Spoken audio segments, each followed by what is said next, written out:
noite, igreja. Boa noite. Dou boa-vinda a todos que estão aqui nesse culto abençoado.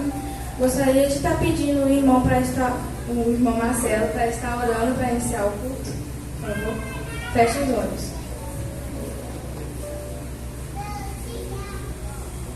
Senhor nosso Deus e Pai, nós queremos te glorificar nessa noite, exaltar o teu nome, porque não há Deus semelhante a ti. Só o Senhor é digno de glória, honra, louvor e adoração. E nós estamos aqui na tua presença para prestarmos um culto ao Senhor, meu Deus, porque o Senhor merece ser louvado, o Senhor merece ser adorado, porque o Senhor é Deus e o Senhor é o Criador de todas as coisas. Amém, Pai. O Senhor reina sobre nós. Amém. Nós queremos te adorar nessa noite, meu Pai, com todo o nosso ser, com todo o nosso coração, meu Pai. Que possamos apresentar diante de ti louvores agradáveis, Pai, às tuas narinas. Que o Senhor receba este culto, meu Pai, porque é para o Senhor. Que o Senhor abençoe também, meu Pai, a cada um dos irmãos que vão adentrar nesse tempo, nessa noite. Que o Teu Espírito Santo, desde já, comece a atuar neste lugar. Para que o nome seja glorificado. Fique à vontade do nosso meio, Espírito Santo. E venha trabalhar, e venha modificar o nosso ser. Venha transformar a nossa vida a cada dia, meu Pai. Que a cada dia possamos nos parecer mais com o Senhor Jesus. Em nome do Senhor. Oh, Pai, muito obrigado pela oportunidade de estarmos aqui na tua casa como igreja, unidos em um só propósito, que é te adorar e te servir. Que o Senhor venha abençoar este culto. Que essa noite seja também uma noite de salvação neste lugar. Que pessoas possam ser tocadas nessa noite e que a tua palavra que será ministrada possa falar profundamente aos nossos corações. Nós queremos ouvir a tua voz nessa noite, Senhor. Fala conosco, Pai. Em nome de Jesus, abençoa tudo que vai acontecer nesse culto, porque tudo é para a tua glória. Nos usa nesta noite como instrumentos em tuas mãos e que o teu nome seja glorificado em nossas vidas e através das nossas vidas. Muito obrigado por tudo, em nome de Jesus. Amém. Amém. Amém. Glória a Deus. Sendo assim, convido o seminarista Marcelo para cantar o hino 99, Ressurgiu do Cantor Cristão.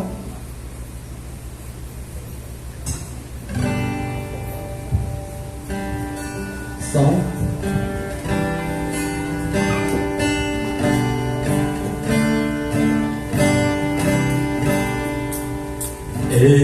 Enquanto Salvador na sepultura,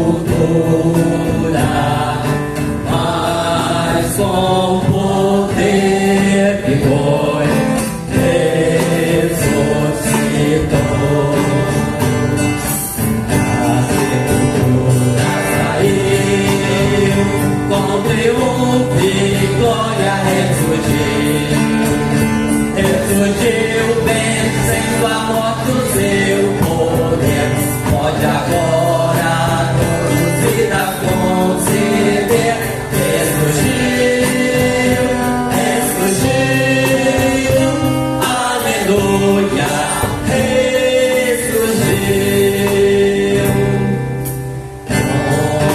Tomaram precaução com seu sepulcro, mas todo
Amém? Amém. Amém, minha irmã. Eu estaria pedindo para que os irmãos abrissem a Bíblia de vocês em Salmos 37:4. O versículo em questão, Salmos 37:4, diz: Deleita-te também no Senhor, e Ele te concederá o que deseja o teu coração. Essa passagem nos ensina a alegria e satisfação em Deus e colocar nossos desejos e anseios diante dele.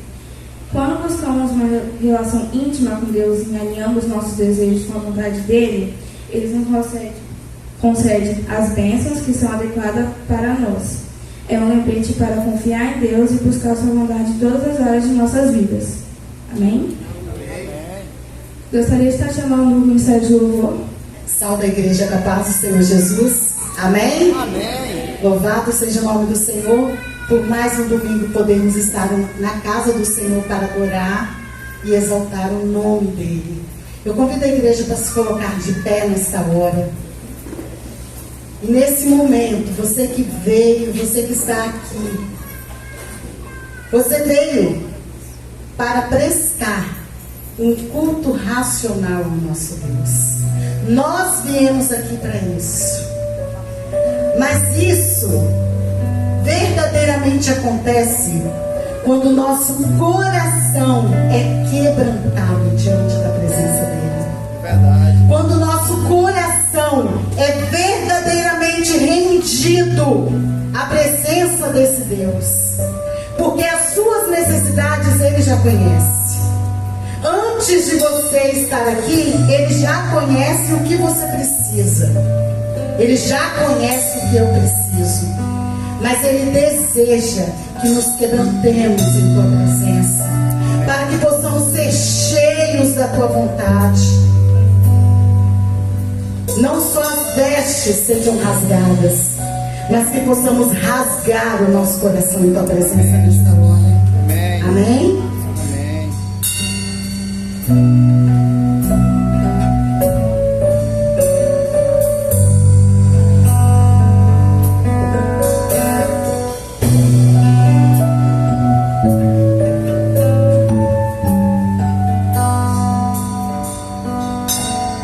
Tudo que eu tenho a te ofertar é um quebrantado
para que possamos ver o céu aberto a nosso favor. Como eu disse antes, amados, Ele já sabe das nossas necessidades. Antes mesmo que falemos para Ele, antes mesmo de expressar, Ele já sabe. E Ele quer trazer o céu para nós. Mas é necessário que nos quebrantemos diante dEle, para que possamos sentir o Teu reino. Quando oramos e falamos, o Teu reino venha a nós. O Teu reino venha a nós. E viver as características desse reino. Todos nós estamos dispostos. Nós somos participantes, amados, de um reino. E esse reino, hoje até falamos sobre isso aqui na escola bíblica, ele tem governo. Quem é o governo do reino de Deus? O próprio Deus. Nós estamos debaixo do governo de Deus. E como servos desse reino, é necessário que tenhamos características específicas, determinadas para este reino. Que podemos citar a paz, a justiça, a misericórdia. É isso? E quando vemos ou quando sentimos algo acontecendo ao nosso próximo, conseguimos colocar para o nosso próximo a característica do reino que vivemos: a misericórdia, o perdão. É tão fácil dizer que o Teu reino vem a nós e vivermos as características desse reino. O que podemos fazer para nos aperfeiçoar dia a dia não é de um instante para o outro, mas se nós não colocarmos em prática todos os dias, nós não podemos dizer: o Teu reino vive em mim, Senhor. Nós não podemos dizer. E isso é sério para a igreja. Isso é sério para mim que sou igreja. Isso é sério para você. O que podemos fazer pelo outro, amados? O que o Senhor espera de nós? Podemos citar em Mateus 5, de 1 a 12, as bem-aventuranças. Vocês podem ler em casa depois. Mateus 5, de 1 a 12. Que coisa maravilhosa! Ele fala passo a passo, bem-aventurado, que quer dizer felizes os que praticam tal e tal e tal coisa. Você quer ser feliz nesse reino? Você quer que as coisas sejam acrescentadas? Venha o Teu reino a nós. Vamos começar a pensar dessa forma. Vamos começar a agir com mansidão. Vamos começar a agir com misericórdia. Vamos ter a compaixão. Ver aquilo que precisamos transportar para o outro. Não é fácil. Não é fácil. Mas podemos mudar dia após dia. Amém?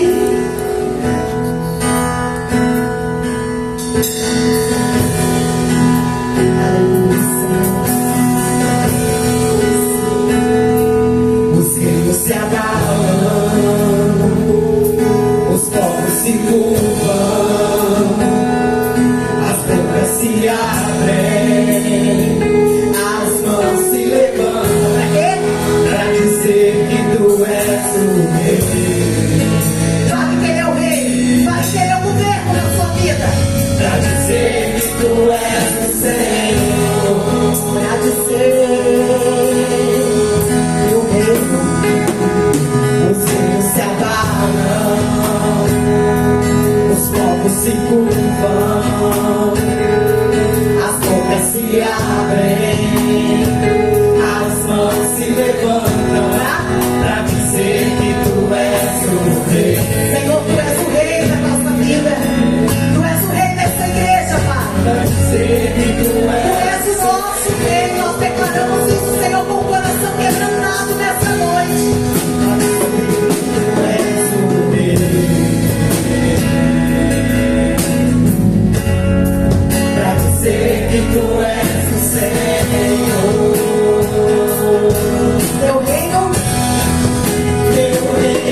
fidelidade, a tua igreja te adora. Declare, você como igreja, que você o adora. A tua igreja te adora.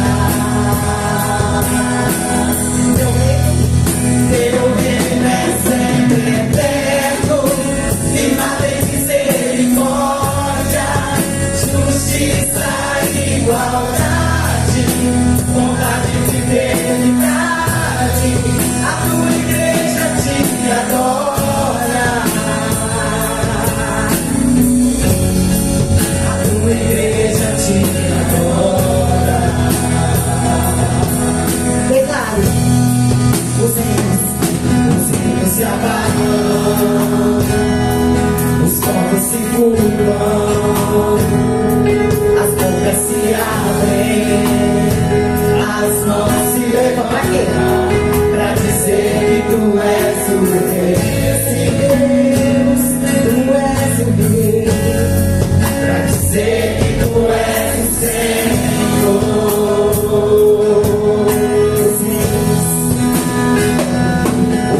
Se abalam, os povos se curvam, as bocas se abrem, as mãos se levantam pra dizer que tu és o rei. Sim, tu és o rei, Senhor. Pra dizer que tu és o Senhor. Pra dizer que tu és o rei, pra dizer que tu és o Senhor. Teu reino é sempre eterno, firmado em misericórdia, justiça e igualdade, bondade e fidelidade. A tua igreja te adora. A tua igreja te adora. Teu reino é sempre eterno, firmado em misericórdia, justiça e igualdade, bondade e fidelidade. A tua igreja te adora. A tua igreja te adora. Agora você, como participante desse reino, meu reino. Teu reino é sempre eterno, firmado em misericórdia, as características, justiça e igualdade, bondade e fidelidade. A tua igreja te adora. A tua igreja te adora. Teu reino é sempre eterno, firmado em misericórdia, justiça e igualdade, bondade e fidelidade. A tua igreja te adora. A tua igreja te adora. Declare como igreja de Cristo nessa hora. A tua igreja te adora. A tua igreja te adora. A tua igreja te adora. A tua igreja te adora. Aleluia! Louvado seja o nome do Senhor, porque aqui tem verdadeiros adoradores que entendem o que é viver no reino. Amém, amados? Que isso fique guardado em nosso coração, que somos participantes, que possamos tomar posse verdadeiramente, que somos participantes do reino de Deus. Amém. Independente da pessoa, independente da situação, nós somos irmãos e nós somos servos, nós estamos debaixo de um governo. Amém? E que você possa manter essa palavra no teu coração. Que ela possa achar no seu coração terreno fértil. Amém. Conforme a palavra do Senhor fala, o nosso coração tem que estar sempre fértil a receber a palavra de Deus. Porque quando ela cai nesse terreno fértil, ela vai germinar, ela vai crescer e você vai dar frutos. E outras pessoas receberão esse fruto. Olha que lindo, que sino maravilhoso. Aleluia.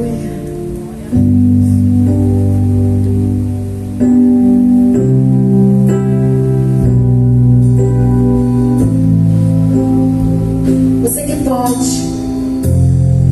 pode vir ofertar, dizimar ao Senhor. A tua palavra escondi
período em tuas mãos. Amém, meu Deus. E consagramos ao Senhor os dízimos, as ofertas, ó Pai. Amém, Jesus. E em primeiro lugar a nossa vida como oferta suave ao Senhor. Amém, Jesus. Ó Deus, e nesse instante, ó Pai, que nossos corações sejam terrenos férteis para receber a Tua palavra, que será ministrada em nossos corações. Em nome de Jesus. Amém.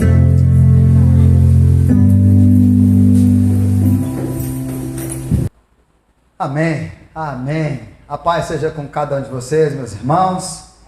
A paz seja com você que está nos acompanhando aí no Instagram, ao vivo. Deus te abençoe, viu? A paz seja com você que está aí no nosso canal, o canal da Primeira Igreja Batista da Ilha das Flores.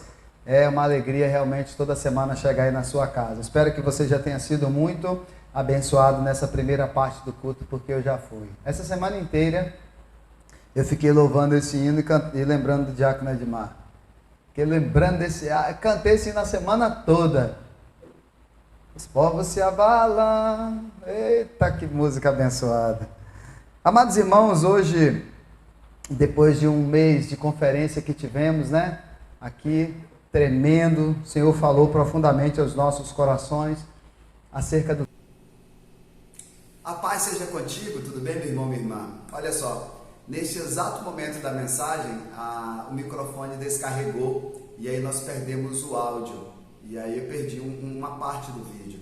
Então eu vou trazer para você aqui o que era que eu estava explanando neste momento e depois continuo aí na igreja, na mensagem, como você já estava assistindo, tá? Então vamos lá. Eu fiz uma introdução, a abertura do culto, dizendo o seguinte, a abertura dessa mensagem, né? Dizendo o seguinte, são tantos elementos que tem, né, a história de Jesus, que fica até difícil escolher algo da história de Jesus para refletirmos.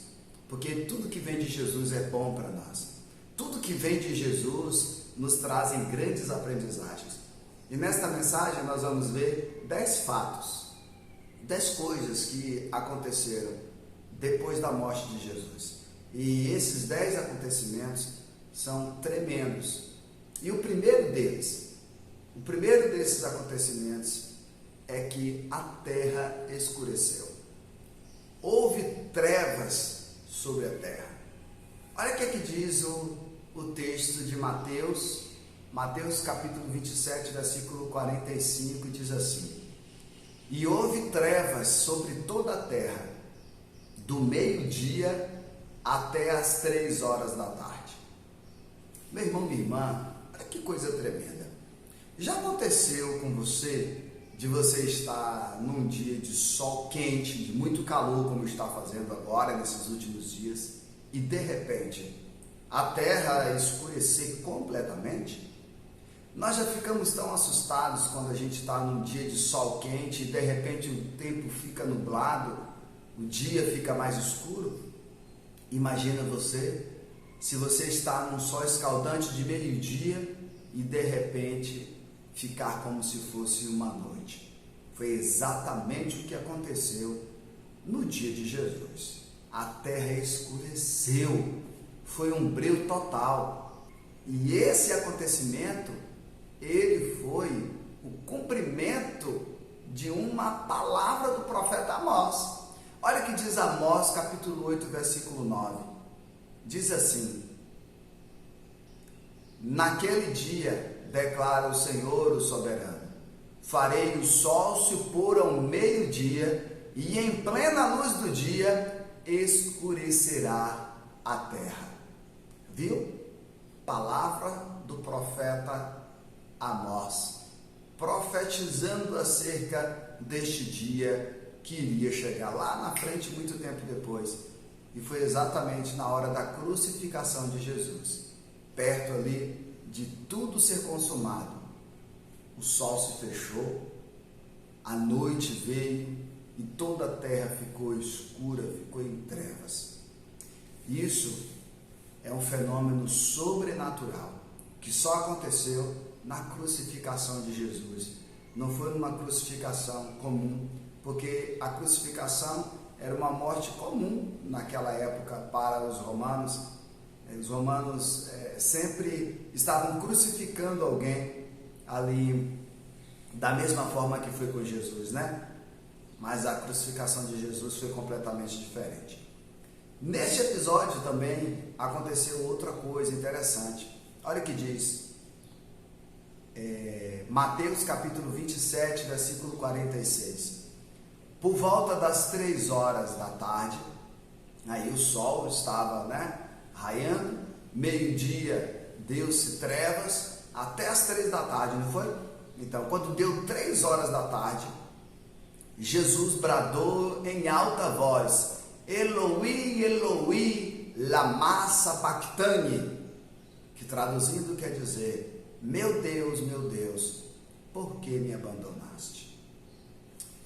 Meu irmão, minha irmã, eu já vi várias pessoas pregando esse texto, dizendo várias coisas. Uma delas que eu achei que ficou bem marcado para mim foi uma mensagem que eu vi um preletor dizendo que naquele momento Jesus foi abandonado por Deus, Deus abandonou Jesus ali porque não suportava ver a dor dele, ou porque ele precisava estar sozinho para passar por aquele momento. Irmãos, estudando profundamente esse texto, estudando mais a profundo essa narrativa, a gente vai perceber que novamente está se cumprindo ali as escrituras sagradas. Se você pegar o capítulo 22 do livro de Salmos, pega aí na sua casa daqui a pouco, pausa esse vídeo, pega o capítulo 22 de Salmo, leia o capítulo todo, que você vai entender o que eu vou te explicar agora. Bem, os judeus, eles sempre tinham a ideia e o comportamento de adorar Adonai, o Senhor Javé, Yavé dos exércitos, como dizem em hebraico as escrituras no Antigo Testamento. E eles não adoravam a Deus somente nos momentos bons. Eles tinham a prática de salmodiar sempre em seus momentos de dificuldades também, nos seus momentos de viagem, de peregrinação, nos seus momentos de alegria.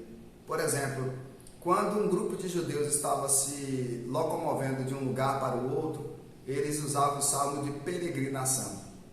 Então imagina aí, quando você está em casa, arrumando a casa, você não tem o costume de colocar um louvor para ouvir? Ou você tem o costume de ficar louvando, cantando, cantarolando, louvando o nome do Senhor dentro de casa?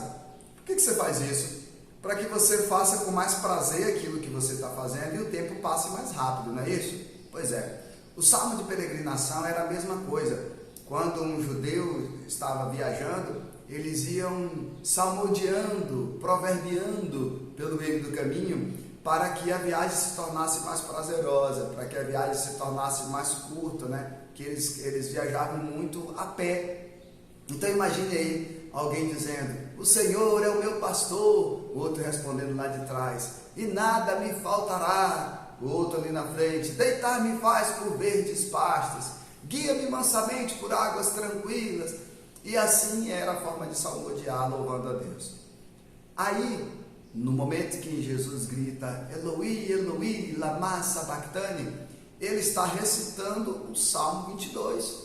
O primeiro versículo do Salmo 22 diz o quê? A tradução de Eloi, Eloi, lama sabachthani, que quer dizer: Deus meu, por que me abandonaste? Jesus estava salmodiando este salmo. Ou seja, naquele momento, Jesus não está se sentindo abandonado por Deus, ele está adorando a Deus, ele está cumprindo a vontade de Deus. E você pode pensar assim: mas ele só falou esse versículo. Exatamente, mas para se referir a todo o capítulo, bastava a pessoa proferir o primeiro versículo.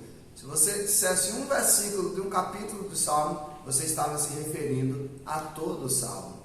Então, se você ler todo o Salmo 22, você vai ver que, na verdade, Jesus está adorando a Deus e não se sentindo abandonado por Deus. Olha que aprendizagem tremenda para mim e para você, para nós aprendermos e lembrarmos que nos momentos de dificuldades nós devemos adorar, nós devemos louvar, devemos salmodiar ao Senhor e não ficar murmurando, Você pode observar que existem cristãos que não aguentam passar por provação nenhuma.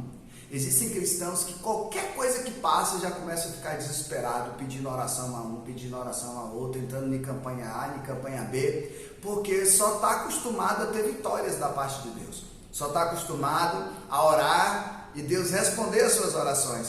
Mas não é bem assim. Se olharmos para trás, vamos ver que na história da igreja, a igreja passou por muitas dificuldades e em todas elas a igreja louvou o nome do Senhor. Amém, meu irmão, minha irmã? A segunda coisa que nós vimos aí nessa mensagem é que o véu do templo se rasgou. Eita maravilha, hein? Teve uma outra imagem que eu havia achado, que é o véu do templo se rasgando com uma mão assim, como se uma mão estivesse rasgando ele. E realmente, esta mão simboliza a mão do próprio Deus. Porque é o seguinte, para você entender melhor essa história. Então vamos lá. Aí a ideia da arca ali é justamente para lembrar que a presença de Deus se fazia ali simbolicamente. Lembra da ideia de que Deus não habita em templo feito por mãos? Aí a gente pensa assim, poxa, então a gente é capaz de dizer que Deus não habita aqui na nossa igreja? Se essa igreja aqui foi feita por mãos, a gente até conhece esse pedreiro que fez. Quando Deus está dizendo isso, a ideia de Deus é nos fazer lembrar da grandeza dele, que é tão grande, tão grande, que não se pode mensurar ao ponto de dizer que ele cabe dentro de um templo. Mas, ao mesmo tempo que ele é tão gigante, ele se faz pequeno para caber dentro de mim, dentro de você. Olha que coisa tremenda.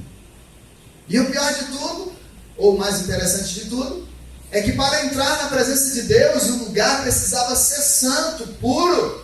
E Deus escolhe habitar dentro de um corpo humano imperfeito, todo errado. Por isso que quando o Senhor vem habitar dentro de nós, igreja, a proposta de Deus para a gente agora é buscar a santidade, a purificação, buscar estar na presença dele como ele requer.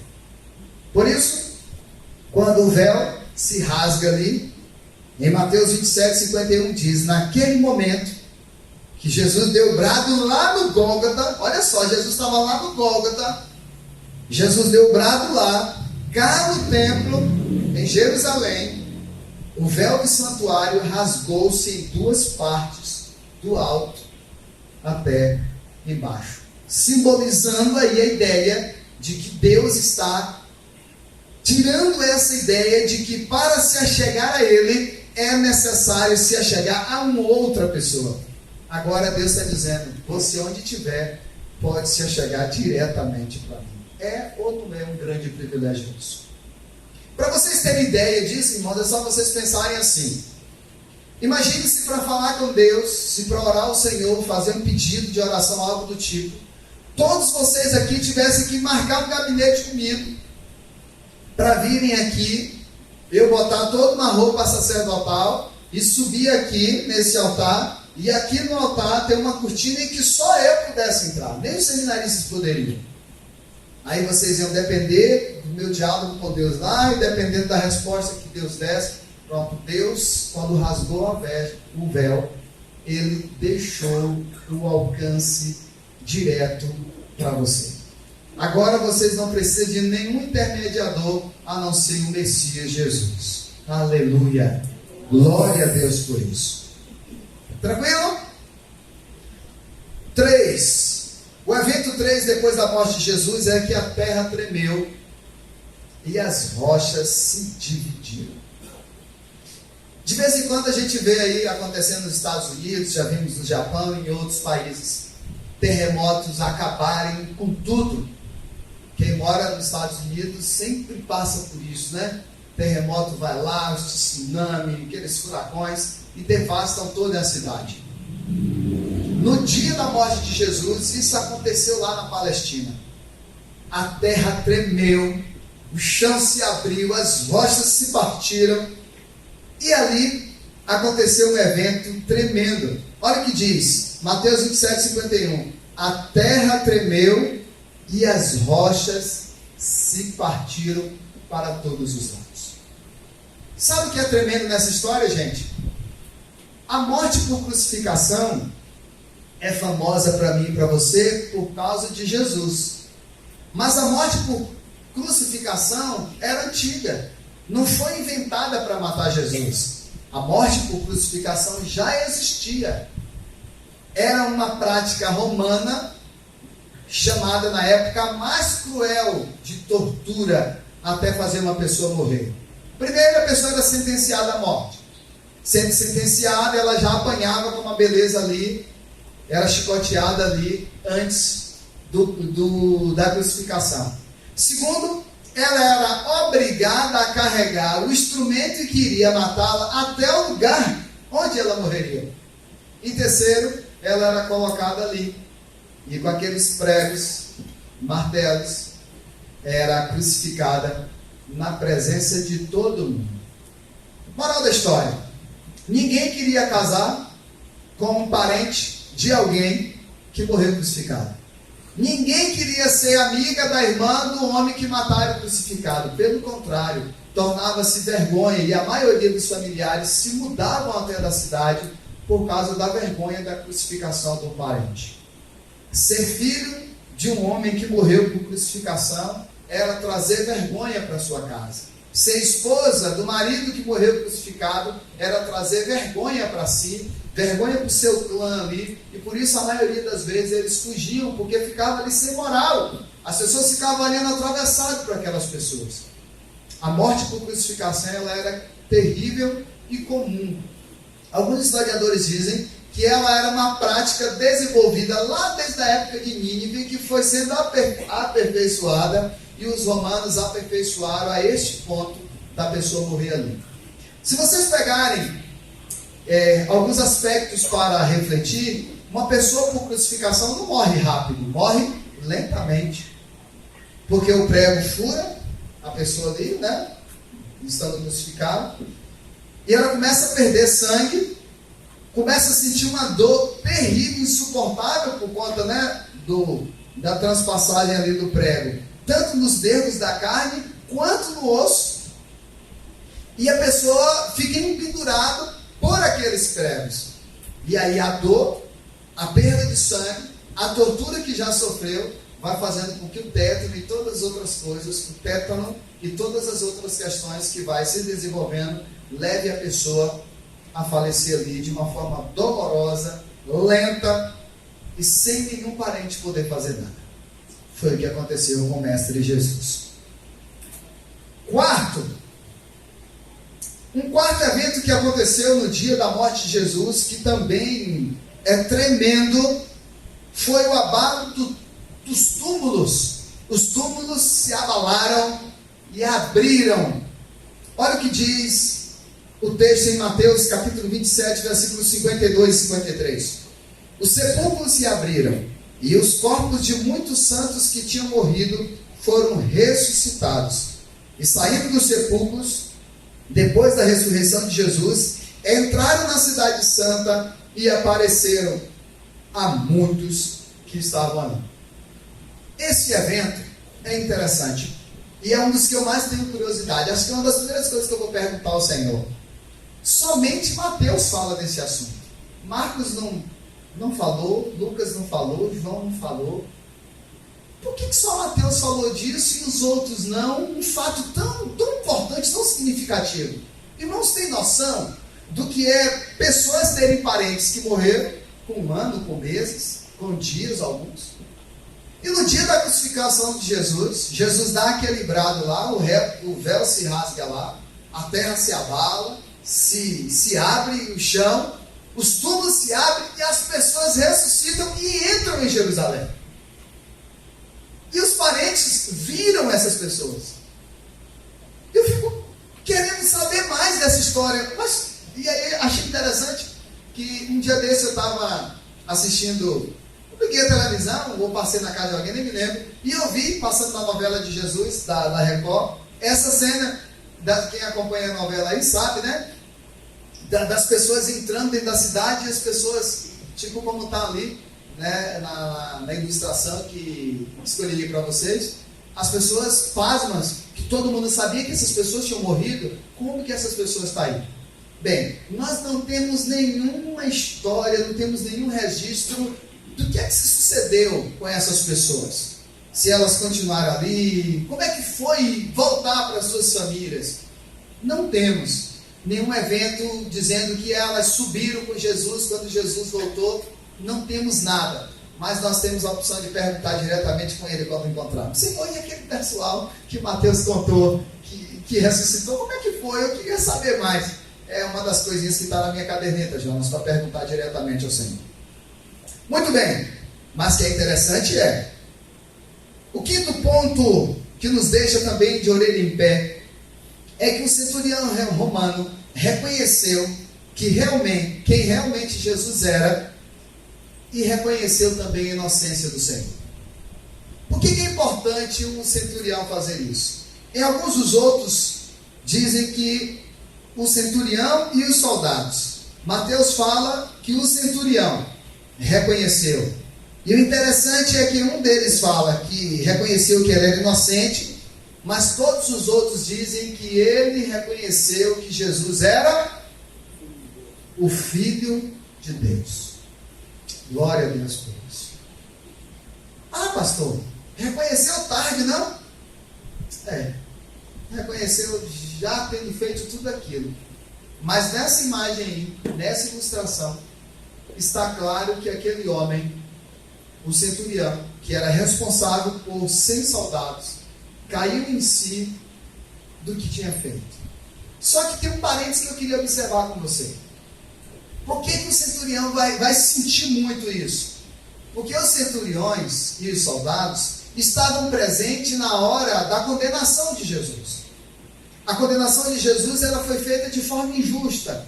Não se tinha por onde condená-lo, não se tinha com o que acusá-lo, então teve que subornar as pessoas a começar a gritar: ele fez isso, ele blasfemou, ele fez aquilo outro.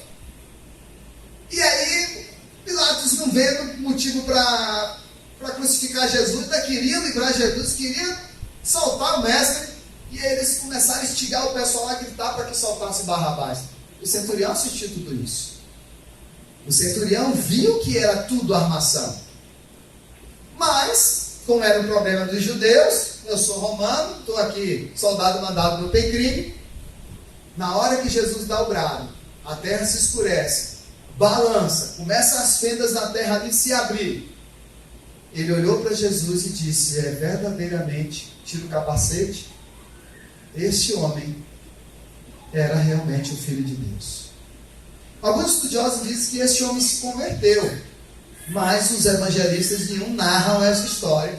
Mas alguns dizem que ele se converteu e se tornou uma bênção até na igreja e levou consigo até alguns soldados. Mas nós não temos nenhum fundamento bíblico para defender essa ideia. Temos apenas a hipótese, né? No versículo 54 do capítulo 27 diz assim: quando o centurião e os que ele vigiavam, e os que com ele vigiavam, ou seja, os outros soldados, os que com ele vigiavam Jesus, viram o terremoto e tudo o que havia acontecido, então ficaram aterrorizados e exclamaram: verdadeiramente, este era o Filho de Deus. E eles ficaram aterrorizados com tudo que viram. Quase esqueci, mas tem também uma outra parêntese. Essa não era a primeira vez que eles crucificavam alguém. Eles já eram experientes nisso, já havia crucificado várias pessoas. Mas aquele homem era diferente. O homem do meio que estava sendo crucificado. Eles reconheceram que realmente ele não só era inocente, mas ele era o Filho de Deus. O sexto episódio que acontece nessa história: os ossos de Jesus não foram quebrados. O texto de Mateus, de João, aí agora, porque Mateus não fala, não narra esse assunto, mas João narra. Ele diz assim, João capítulo 19, 32 a 34 diz: foram, pois, os soldados, e na verdade quebraram as pernas ao primeiro e ao outro que com ele fora crucificado. Mas vindo a Jesus e vendo-o já morto, não lhe quebraram as pernas. Contudo, um dos soldados furou o lado com uma lança e logo saiu dali da lateral de Jesus sangue e água. Aqui, irmãos, também se cumpre uma profecia bíblica. O salmista, no Salmo 34, versículo, diz assim: protege todos os seus ossos, nenhum deles será quebrado. Olha aí, a profecia se cumpriu. Se vocês lembrarem bem, em Êxodo, no capítulo 12, e em Números, se não me engano, no capítulo 9, quando Deus institui a Páscoa e Ele ordena para que cada judeu chame ali o pessoal, né? Os hebreus peguem ali o cordeiro, coma, assa, faça aquele processo todo. Uma orientação foi dada acerca desse assunto: não quebre nenhum dos ossos. Aquele cordeiro da Páscoa aponta para Jesus, e lá na frente, quando Jesus morre pelo pecador, a profecia se cumpre também. Nenhum dos ossos de Jesus foi quebrado. Aleluia. Tremendo como a palavra de Deus se cumpre. Próximo, sétimo, José de Arimateia, o homem da cidade de Arimateia, um discípulo de Jesus. Arimateia era uma pequena cidade, o José era de lá. Ele era um homem de boa condição financeira, bem de Zé Carlos, pessoal assim, o Isaías, era de boa condição financeira ele. E ele fez algo que, para nós que já estamos acostumados com essa história, é algo comum. Mas não era algo comum não ser parente de uma pessoa e ter a atitude que o José teve. José era um discípulo de Jesus enrustido, porque ele tinha medo de se queimar com as pessoas, né? Pela sua posição social. Ele nunca aparecia abertamente como discípulo de Jesus, mas cria no Senhor. Ele vai lá em Pilatos e pede para dar. Aí algo interessante, ó. Resumindo a história, o José de Arimateia pede o corpo de Jesus para dar um sepultamento digno ao Senhor. Vocês já viram dizer que quando uma pessoa está sem identidade, não encontra-se nenhum parente, depois de tantos dias, a pessoa é enterrada como? Indigente. Jesus ali era quase isso aí.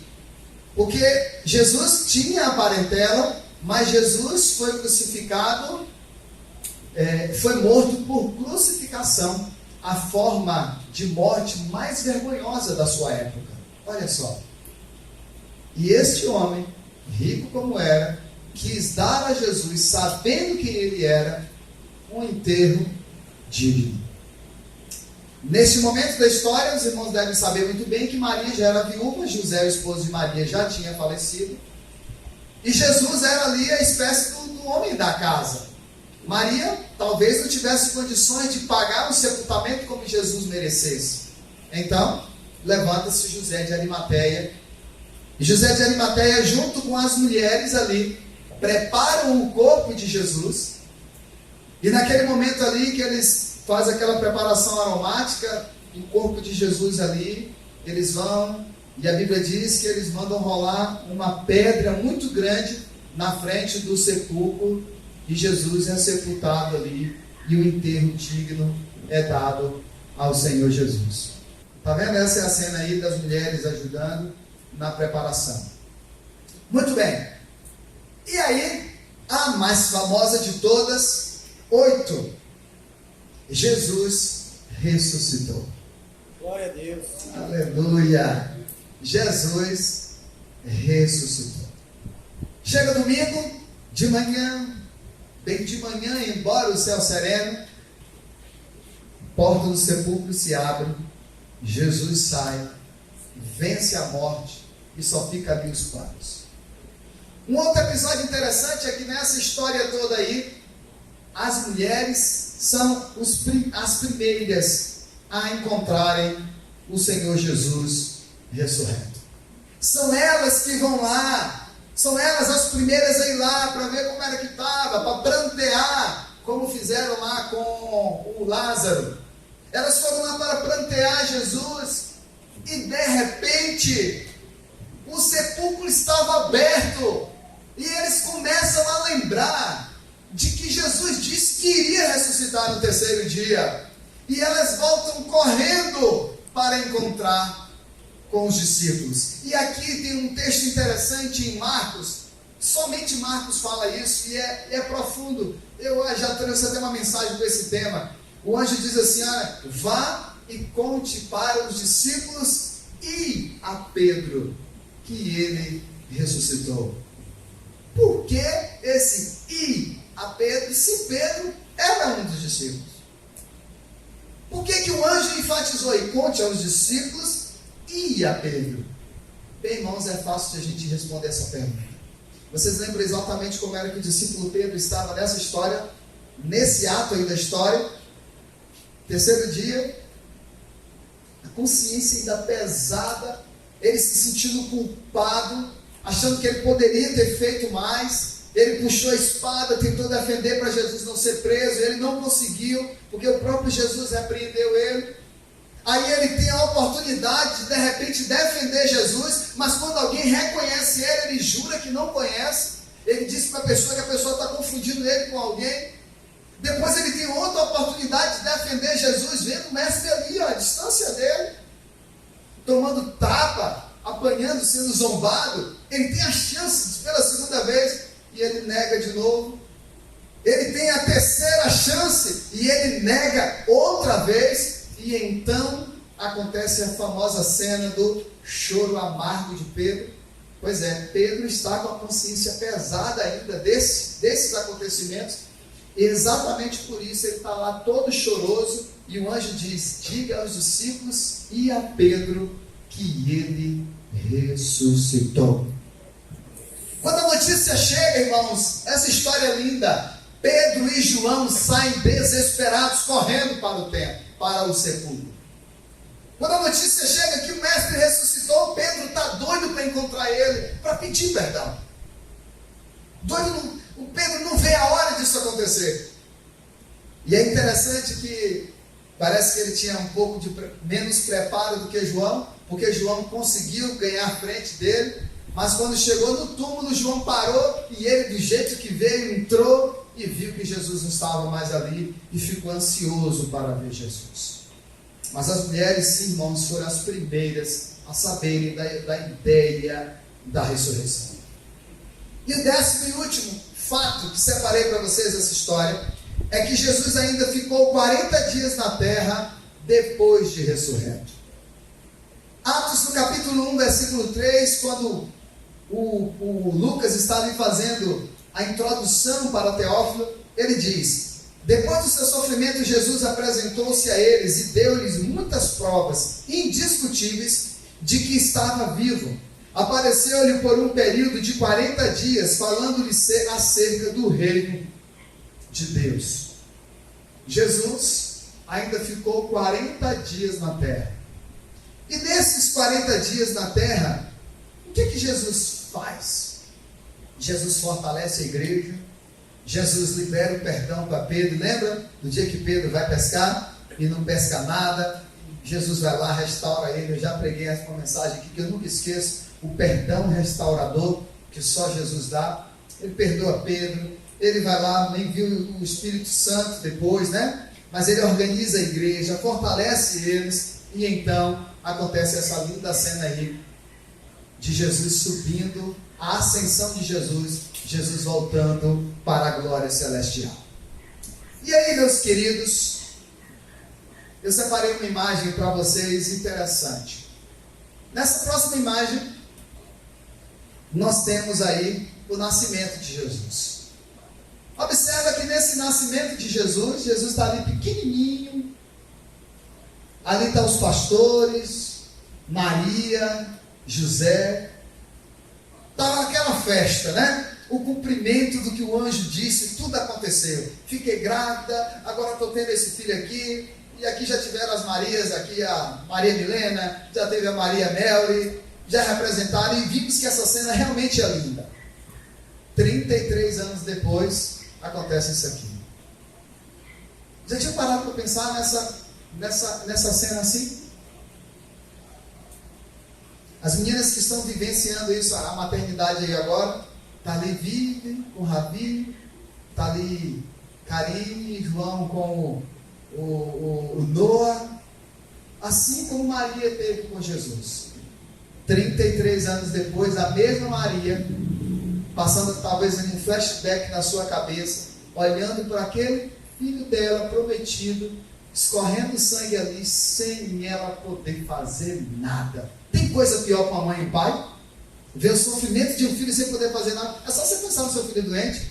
Quando você faz de tudo ali, Meu Deus, se eu pudesse, eu trocava de lugar com você, filho. Não é assim que os pais fazem? Pois é, foi exatamente assim que Maria esteve, ó. Que cena forte. E por fim, amados irmãos, eu separei uma imagem com vocês para pensar na real aparência de Jesus. Hoje nós temos essa aparência de Jesus aqui, ó. Essa aparência de Jesus aqui, que eu sempre brinco, de Jesus com o cabelo lambidinho ali, de chapinha, com o olho azul, né, com a barba parecendo até bem feito, né? Essa imagem de Jesus aí é uma imagem de Jesus midiática, é uma imagem de Jesus para se vender. Faz assim as histórias de Jesus, né? Faz a paixão de Cristo, a ideia é vender. Essa imagem aqui de Jesus é uma imagem americanizada do homem perfeito. Mas o mais próximo da imagem de Jesus, como eu já brinquei com vocês aqui, de todos aqui, Jesus talvez parecesse mais com o Zé Carlos, é essa aqui. É essa aqui. Veja, Zé, você não parece ser o irmão do meio. Olha o que aqui diz o texto de Isaías. Pois foi crescendo como renovo perante ele, e como raiz que sai de uma terra seca, não tinha formosura nem beleza, e quando olhávamos para ele, nenhuma beleza víamos para que o desejássemos. Imagine vocês, Jesus sendo o maior psicólogo que já existiu, com aquela habilidade dele tremenda de ouvir, de falar coisas profundas para a pessoa. Os psicólogos não têm esse poder de falar coisas para fazer a gente refletir assim, de uma forma que a gente nunca parou, não é? Jesus era assim. Em cada conversa, 10 palavras que Jesus soltava para alguém, a pessoa ficava refletindo. Imagine um bom pregador, um bom pastor que Jesus era, um bom líder que Jesus era. Jesus era bom em tudo. Imagine um homem desse bonitão. Como era que as hebreias solteiras ficariam ali? Por isso a ideia da não formosura em Jesus, para que ele não fosse um homem desejado.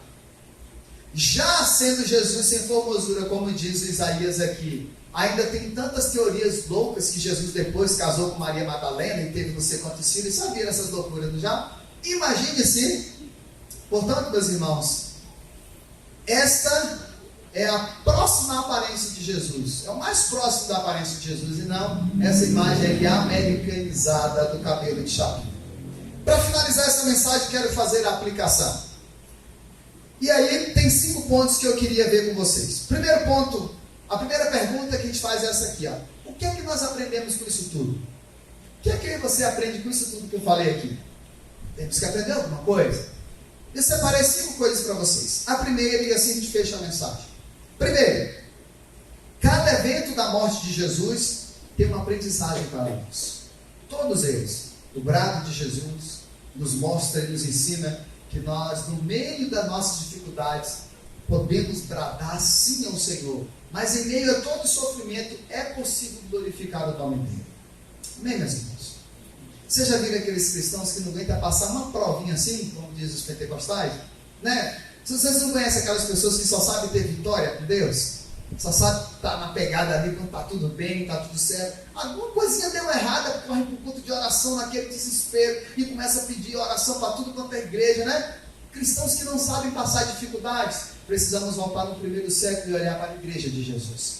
Então a primeira coisa que a gente aprende, irmãos, é que todos esses eventos aqui nós temos aprendizagem.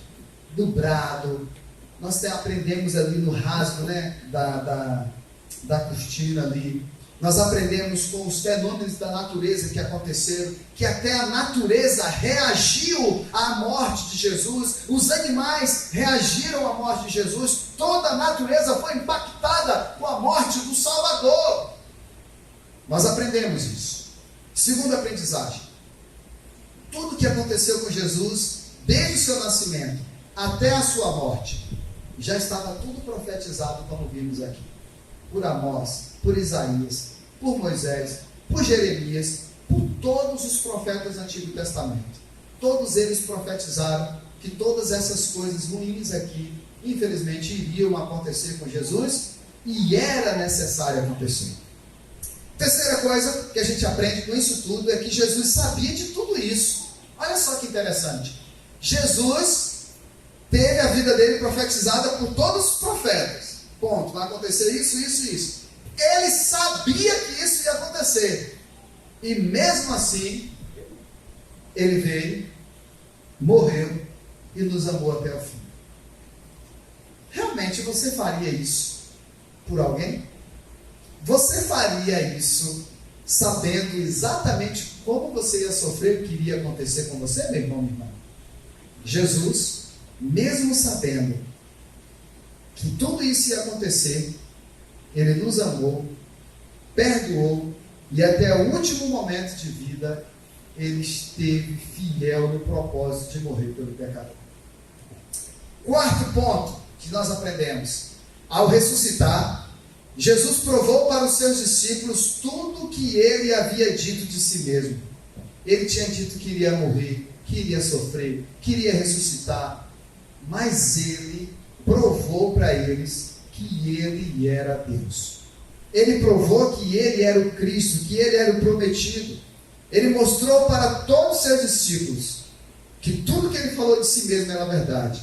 Isso tirou qualquer dúvida da igreja, embora os seus acusadores, assim como o faraó, fizeram o quê? Permaneceram com o coração endurecido. Irmãos, contei tudo da morte de Jesus para vocês, não foi? Sabe o que foi que os religiosos fizeram? Nos dias ali ainda, no primeiro e no segundo dia, eles lembraram de que ouviram um burburinho de que Jesus tinha prometido que no terceiro dia ressuscitaria. Sabe o que eles fizeram? Eles foram lá em Pilatos e pediram a Jonathan uma guarda para que colocasse lá, e deu a justificativa assim: Pilatos, libere aí os soldados para a gente botar lá, porque aquele impostor, antes de morrer, disse que iria ressuscitar no terceiro dia. Então é melhor a gente botar lá uns guardas lá, para que os discípulos dele não roubem o corpo e diga que ele ressuscitou.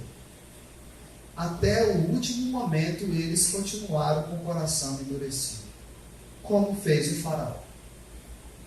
Quinto e último ponto que nós aprendemos é que nos últimos momentos na terra, nos seus últimos momentos na terra, Jesus fortaleceu a igreja, deu suas últimas instruções e prometeu retornar para buscá-la.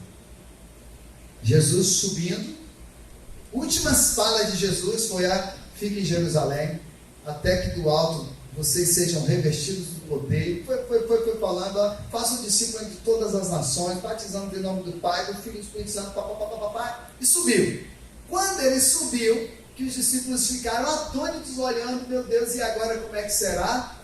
Aparecem dois anjos e dizem: varões galileus, por que vocês estão tão admirados olhando para o céu? Da mesma forma que vocês estão vendo Jesus subir, ele irá voltar para buscar vocês. Então façam tudo como ele disse. E Jesus disse: olha, façam tudo que o Espírito Santo mandar vocês fazerem, porque ele vai fazer vocês lembrarem tudo que eu ensinei. Então, meus irmãos, a mensagem está aqui. Entregue ao coração, entregue da parte de Deus ao meu coração, e entregue agora ao coração de vocês. E vocês, por favor, peguem esta palavra, guarda no coração, aplica ela na sua vida, porque apesar dessa história da morte de Jesus ser uma das histórias mais tristes da Bíblia, né, da forma como Jesus morreu, mas ao mesmo tempo também ela nos traz regozijo e esperança, porque foi através do sacrifício do Messias Jesus que eu e vocês podemos cantar realmente com fé e com verdade: ainda bem, meu Deus, que eu vou morar no céu. Que Deus em Cristo te abençoe, te fortaleça, em nome do Senhor Jesus. Amém. Vamos orar? Senhor nosso Deus e nosso Pai, estão aqui, meu Deus, alguns eventos que sucederam à morte do Senhor, e todos eles nos trazem grandes aprendizagens. Pai, a tua igreja ouviu cada um deles, a explanação da tua palavra. E agora eu te peço que a tua igreja que ouviu possa colocar tudo isso em prática. Senão, terá sido em vão a nossa vinda neste lugar. Que o Senhor tenha misericórdia de nós, assim como o Senhor já tem tido, Pai. Continua fortalecendo os nossos corações na tua palavra, para que a gente faça o que nós cantamos aqui hoje: escondermos a tua palavra no nosso coração, neste lugar que o Senhor escolheu habitar, para não pecarmos contra o Senhor. Nos ensina, Deus, a termos temor e fazer a vontade do Senhor conforme o Senhor quer. Que a gente pare de relativizar a Bíblia, a vontade do Senhor, porque os nossos irmãos do passado cometeram este erro. Eles começaram a dizer: o que é que tem isso, o que é que tem aquilo, não é nada demais isso, não é nada demais aquilo.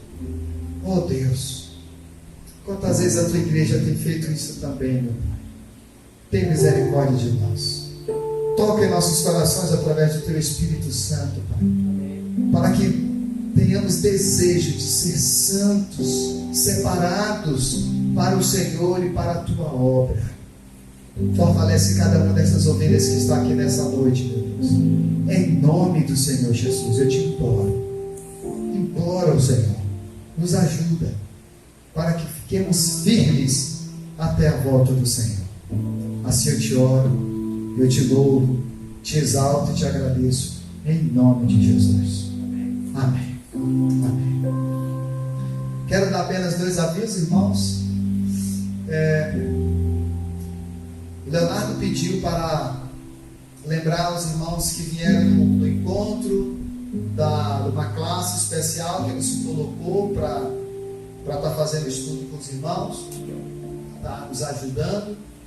E amanhã vai ter o segundo encontro, a aula já está preparada, e ele convida os irmãos que vieram e aqueles que não vieram para estarem aqui às 19 horas. 19, né, Lucas? Para 19h30.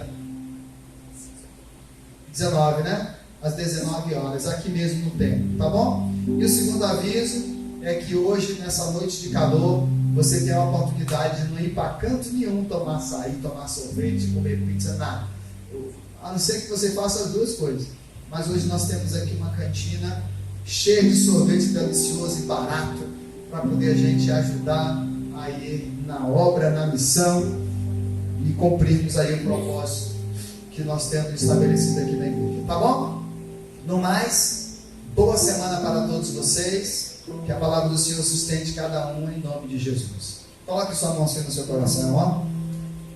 Que o amor de Deus Pai, a graça do nosso Senhor e Salvador Jesus Cristo, as doces consolações do Espírito Santo de Deus, seja com cada um de vocês, meus amigos e irmãos, que aguardam a volta do Messias Jesus, hoje e para todo sempre. Amém. Coração silencioso, pós-lúdico do pessoal do louvor, já estarei lá te esperando na porta. Um abraço, um beijo, cheiro e um queijo.